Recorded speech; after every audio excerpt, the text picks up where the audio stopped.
স্রোতের টানে ভেসে যেতে নেওয়া কুসুমকে এবার জলে নেমে উদ্ধার করলো আয়ুষ। হ্যাঁ বন্ধুরা, ভিডিওটা লাইক দেখতে থাকুন। যে মুহূর্তে কিনা পুজো সম্পন্ন করার জন্য ঘরটাকে বিসর্জন দেওয়ার জন্য যখন কিনা কুসুম জলে নামে এবং ঘরটাকে জলে ভাসাতে নেওয়া মাত্রই স্রোতের টানে হঠাৎ করে কুসুমের যখন কিনা পা পিছলে পড়ে যায় এবং কুসুম জলে স্রোতের সঙ্গে যখন কিনা ভাসতে শুরু করে দেয় এবং কুসুম যখন জলে স্রোতের টানে এক পর্যায়ে নিজে কোনো মতে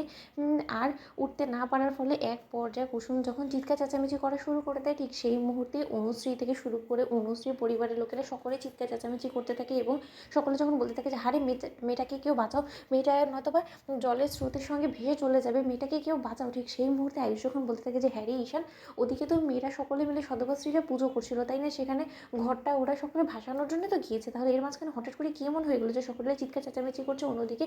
গ্রামের এক লোক যখন ছোটাছুটি করতে থাকে সেখানে ঠিক সেই মুহূর্তে আয়ুষ যখন বলতে থাকে যে আচ্ছা বৌদি একটা কথা বলুন তো, সামনে কী হচ্ছে যে এখানে এরকম চিৎকার চেঁচামেচি হঠাৎ শুরু হয়ে গেল। ঠিক সেই মুহূর্তেই সেই ভদ্রমহিলা যখন কিনা বলতে থাকে যে আরে আর বলবেন না, ওদিকে একটা মেয়ে পা পিছলে পড়ে গিয়েছে এবং স্রোতে রীতিমতো ওকে ভাসিয়ে নিয়ে চলে যাচ্ছে। ঠিক সেই মুহূর্তে আয়ুষ যখন দৌড়ে ছুটে যায় এবং সেখানে দৌড়ে ছুটে যাওয়া মাত্র যখন কিনা দেখতে পারে যে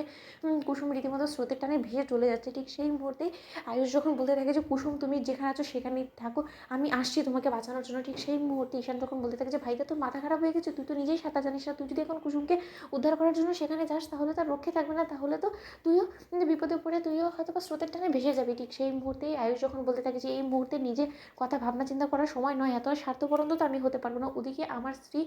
যে কিনা ভেসে চলে যাচ্ছে, ওকে না বাঁচিয়ে আমি এখানে দাঁড়িয়ে থাকবো হাতে হাত দিয়ে সমস্ত কিছু আমি দেখবো, সেটা কোনো মতেই হতে পারে না। ঠিক সেই মুহূর্তে আয়ুষ যখন কিনা জলে ঝাঁপ দেয় এবং আয়ুষ জলে ঝাঁপ দেওয়া মাত্র যখন কিনা সকলে মিলে বলতে থাকে যে ওদের দুজনকে উদ্ধার করার জন্য আমাদেরকে যত শীঘ্র সম্ভব একটা দড়ির ব্যবস্থা করতে হবে এবং দড়ি নিয়ে যখন কিনা ঈশান বলতে থাকে যে ভাইদা তুই এই দড়িটা সাহায্যে তুই জাদুঘরের কাছে পৌঁছানোর ব্যবস্থা কর। ঠিক সেই মুহূর্তে আয়ুষ যখন বলতে থাকে যে গৌরী তোমার কিচ্ছু হবে না, আমি আছি তো, তুমি আমার হাতটা ধরো। ঠিক সেই মুহূর্তে কুসুম যখন এক পর্যায়ে হাজারো চেষ্টা করা সত্ত্বেও ক্লান্ত হয়ে পড়ে এবং হাঁপিয়ে যায় এবং কুসুম যখন বলতে থাকে যে ছোটো সাহেব আমি পারছি না, আমি আর পারছি না, আমি হয়তো বা ভেসে যাবো স্রোতে, ছোটো সাহেব আপনি আমাকে বাঁচানোর জন্য নিজের জীবনটাকে এরকম করে ঝুঁকির মুখে ফেলে দিবেন না, ছোটো সাহেব আপনি চলে যান এখান থেকে, স্রোতে